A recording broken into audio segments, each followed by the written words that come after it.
ಎಲ್ಲರಿಗೂ ಸ್ವಾಗತ ನಮ್ಮ ಯೂಟ್ಯೂಬ್ ಚಾನಲ್ಗೆ.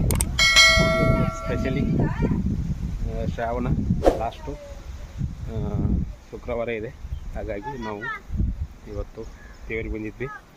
ದೇವ್ರಿಗೆ ಬಂದ್ಬಿಟ್ಟು ನಮ್ಮ ಮನೆದೇವರಾಗಿದೆ ಇದು, ಹಾಗಾಗಿ ನೋಡ್ಬೋದು ನೀವು. ಇಲ್ಲಿ ಗೆದ್ದಿಗೆರೆ ಬಸವಣ್ಣ ಅಂತ ಇವತ್ತು ಇಲ್ಲಿ ಬಂದಿದ್ದೀವಿ ವಿಸಿಟ್ ಮಾಡೋಕ್ಕೆ. ವಿಸಿಟ್ ಅಂದರೆ ನಮ್ಮ ತಿಂಗಳಿಗೊಮ್ಮೆ ನಾವು ಮನೆದೇವರಿಗೆ ಬರೋದು ಒಂದು ಪ್ರತೀತಿಯಾಗಿದೆ. ಇದು ನಮ್ಮ ಮನೆತನ ಹೆಸರು ಪಟ್ಯದ ಅಂತ ಅವರಿಂದ ಇದು ನಮ್ಮ ಮನೆದೇವರ ಆಗಿರುತ್ತದೆ. ಇಲ್ಲಿ ನೋಡ್ಬೋದು ನೀವು, ಸುತ್ತಲೂ ಪ್ರಕೃತಿ ಸಿಕ್ಕಾಪಟ್ಟೆ ಕಬ್ಬು ಇದೆ. ಇಲ್ಲಿ ನೀರಾವರಿ ಇಲಾಖೆ ಆಗಿದ್ದ ನೀರಾವರಿ ಇದೆ ಇದು ತುಂಬ. ಇಲ್ಲಿ ಒಂದು ಮಠ ಏನು ಕೂಡ ಇದೆ, ಹಾಗೆ ನೋಡ್ಕೋಬೋದು.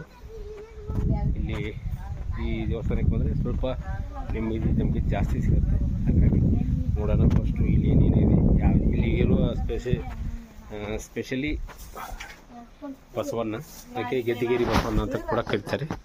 ಇಲ್ಲಿ ನಾವು ನೋಡ್ಬೋದು ಒಂದು ಸಣ್ಣದಾದ ದೇವಸ್ಥಾನ, ಜೀರ್ಣೋದ್ಧಾರ ಆಗಿಲ್ಲ ಇನ್ನು, ಹಾಗಾಗಿ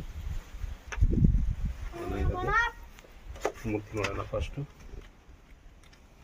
ಇದೆ ನಮ್ಮ ಬಸವಣ್ಣ. ಏನೋ ತಂದೆ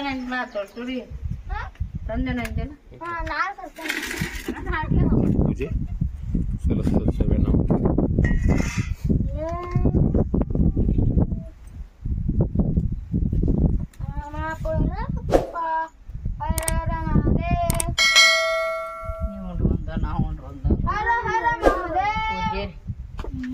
ಪೂಜಾರಿ ಹೋಳಿಗೆ ನಾವು ಉಂಡ್ರು ಅಂತ ನೀವು ಉಂಡ್ರು ಅಂತ ಅನ್ಕೋಕ ಅಟ್ಟು ಆಗ ಕೊಟ್ಬಿಡ್ತಿ. ಚರ್ಗಿ ಒಂದ್ ಇಟ್ಕೋ ಅಂತ ಇಟ್ಕೊಂಡ್ರ ಅದನ್ನ ಆಗ ಕೊಟ್ಬಿಡ್ತಿ. ಸರಿಪ ಸರಿ ಡಬ್ಬಿ ಬೇರೆ ಕೊಡು, ಡಬ್ಬಿ ಬೇರೆ ಕಾಯ ಕಡೆ ಹೊಡ್ಕೊಂಬ. ಈಗ ಕಾಯಿ ಹೊಡೆಯುವ ಕಾರ್ಯಕ್ರಮ ನಡೀತಾ ಇದೆ. ಹೇಗೆ ಕಾಯಿ ಹೊಡಿತಾ ಅಂತ ನೋಡೋಣ. ನಮ್ಮ ಮಮ್ಮಿ ಈಗ ನಗತಾಳ್ರಿ ಪೋಲ. ಇದ ನಮ್ಮ ಹುಡುಗದ ಸೆಕೆಂಡ್ ಹುಡುಗ, ಫಸ್ಟ್ ಹುಡುಗ ಐತಿ. ಇದು ಹಳೆಯ ನಮ್ಮ ಮಮ್ಮಿಯವರ.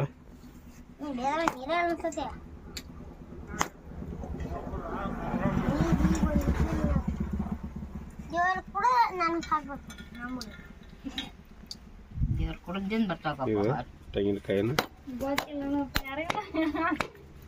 ನೀರು ಹಿಡಿಪ.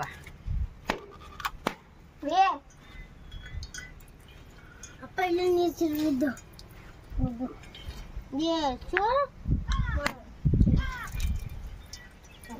ತಿಳಿ ಬಡದ್ರ ಕಲಿಗೆ ತೆಂಗಿನಕಾಯಿ ಹೊಡಿಯುತ್ತೆ ಅಂತೇಳಿ ಎಲ್ಲಿ ಸಿಕ್ಕು ಇಲ್ದ್ರ ಮಾತಾಡಿದಾಳ.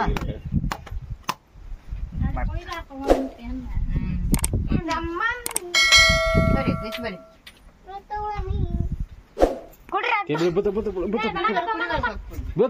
ಸರಿ ಸರಿ ಎಲ್ಲ ಸರಿ ಇಟ್ಟು ಬಾ, ಈಚೆ ಕಡೆ ಬಾ.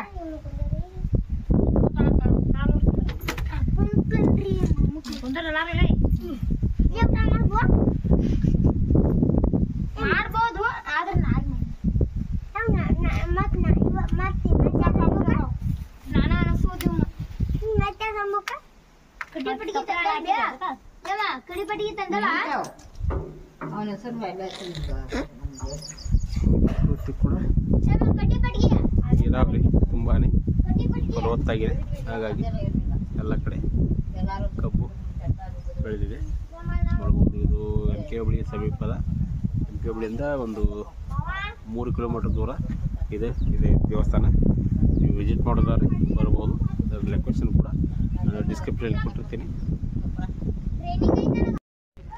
ಈಗ ನೋಡೋಣ ಇಲ್ಲಿ ಯಾವ ರೀತಿ ಅಂತ. ಇಲ್ಲಿ ಒಂದು ಸುತ್ತ ಕಡೆ ಒಂದು ಕೆರೆ ಕೂಡ ಇದೆ ದೊಡ್ಡದಾಗಿ. ಈಗ ಅದನ್ನು ಜೀರ್ಣೋದ್ಧಾರ ಮಾಡಿ ಸರ್ಕಾರದ ಅಂಡರಲ್ಲಿ ಇದನ್ನು ಎಲ್ಲ ಡೆವಲಪ್ ಮಾಡಿದ್ದಾರೆ. ನೋಡ್ಬೋದು ನೀವು ಕೂಡ. ಇದು ಗೋಪುರ ಜೀರ್ಣೋದ್ಧಾರ ಮಾಡಿಲ್ಲ, ಆದರೆ ಎಲ್ಲ ಕಡೆ ಡೆವಲಪ್. ಇಲ್ಲಿ ಇಲ್ಲಿ ಕಾಳಿಕಾ ಅಂತ ಇದು ಒಂದಿದೆ, ಅಲ್ಲಿ ದೇವಸ್ಥಾನ ಇದೆ, ಗಿಡದ ಬುಡಕ್ಕೆ ದೇವರಿದೆ, ಅಲ್ಲಿ ನೋಡ್ಬೋದು. ಹಾಗೆ ಇಲ್ಲಿ ಕೂಡ ಇದೆ,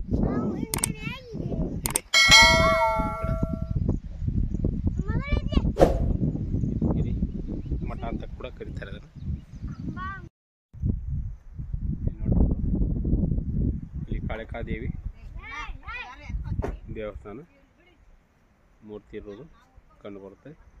ಅದು ಗಿದ್ದಿಕೆರೆಯಿಂದ ಮುಂದೆ ಸ್ವಲ್ಪ ಬಂದರೆ ಸಿಗುತ್ತೆ. ಇದು ಗಿದ್ದಿಕೆರೆ ಕೆರೆ ಆಗಿದೆ, ದೊಡ್ಡ ಕೆರೆ ಇದೆ, ದೊಡ್ಡ ಪ್ರಮಾಣದ ಕೆರೆ ಇದೆ.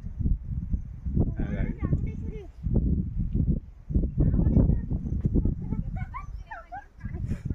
ಇದು ಒಮ್ಮೆ ಮಾಡಿ ಒಮ್ಮೆ ನೆಕ್ಸ್ಟು ಇದನ್ನು ರೋಡು ಕೂಡ ಮಾಡಿದ್ರು, ಆದರೆ ಅದು ಕಾಮಗಾರಿ ಸರಿಯಾಗಿ ಆಗಲಿಕ್ಕೆ ಇದು ಮತ್ತೆ ಕಾಮಗಾರಿ ಮಾಡಿ ಈಗ ಇದು ರೋಡು ಬರೋಬ್ಬರ್ ಪರ್ಫೆಕ್ಟಾಗಿ ಆಗಿದೆ ಅನಿಸುತ್ತೆ. ಆದರೆ ರೋಡು ಇನ್ನೂ ಟಾರ್ ಕೂಡ ಹಾಕಿಲ್ಲ, ಗಟ್ಟಿ ಮಾಡಿಸಲಾಗಿ